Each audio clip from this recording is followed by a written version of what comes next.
നമസ്കാരം. അടുത്തിടെയായി കേരളത്തിനകത്തും പുറത്തുമായി നിരവധി കുറ്റകൃത്യങ്ങൾ നടക്കുന്നുണ്ട്. കഴിഞ്ഞ ദിവസമാണ് കൊച്ചിയിൽ 9ാം ക്ലാസ്സുകാരൻ 6ാം ക്ലാസ്സിൽ പഠിക്കുന്ന സ്വന്തം സഹോദരിയെ പീഡിപ്പിച്ചത്. ഞെട്ടലോടെയാണ് ലോകം ഈ വാർത്ത കേട്ടത്. ഈ 9ാം ക്ലാസ്സുകാരൻ ലഹരിക്ക് അടിമയായിരുന്നു എന്ന റിപ്പോർട്ടുകളും ഇതിന് പിന്നാലെ വന്നു.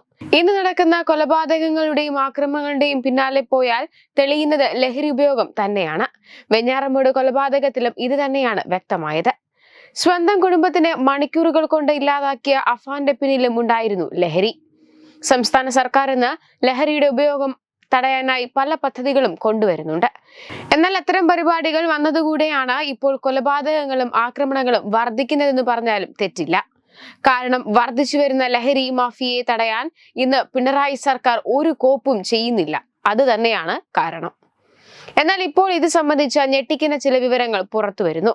മലയാള സംഗീത ലോകത്തെ നവതരംഗമായ ചില ഗായകർ ലഹരിയുടെ സ്ഥിരം ഉപഭോക്താക്കളാണെന്ന് എക്സൈസ് ഇപ്പോൾ വെളിപ്പെടുത്തിയിരിക്കുന്നു. മലയാള സിനിമയിലെ പിന്നണി ഗായകനും 2 ഗായകരും സ്ഥിരം ലഹരി ഉപയോഗിക്കുന്നവരെന്ന് എക്സൈസ് കണ്ടെത്തിയിട്ടുണ്ട്.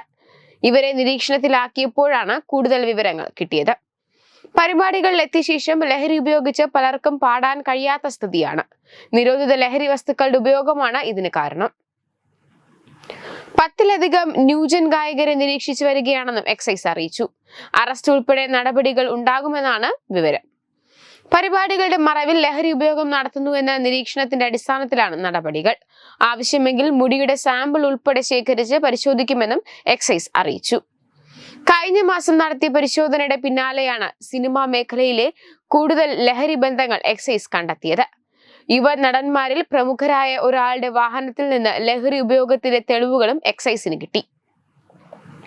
നിലവിൽ 10ലധികം ഗായകരാണ് എക്സൈസ് നിരീക്ഷണത്തിലുള്ളത്. കൊച്ചി കേന്ദ്രീകരിച്ചാണ് ഇത്തരം നിരീക്ഷണമുള്ളത്.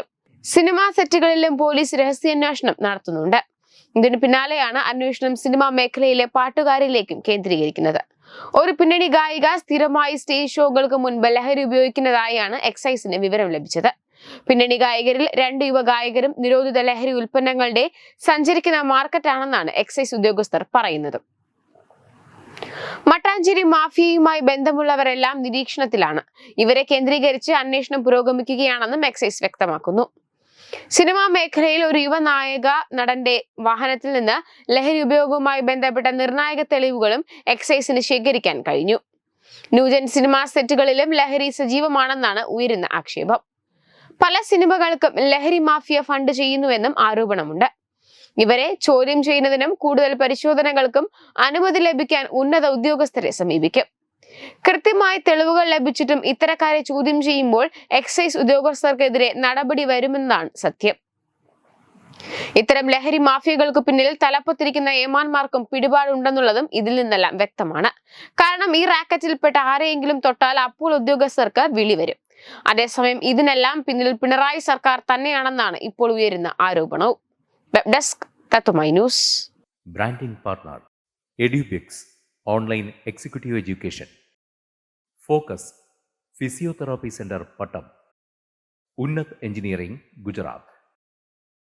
തീർത്ഥയാത്ര.com. Iron build Gujarat.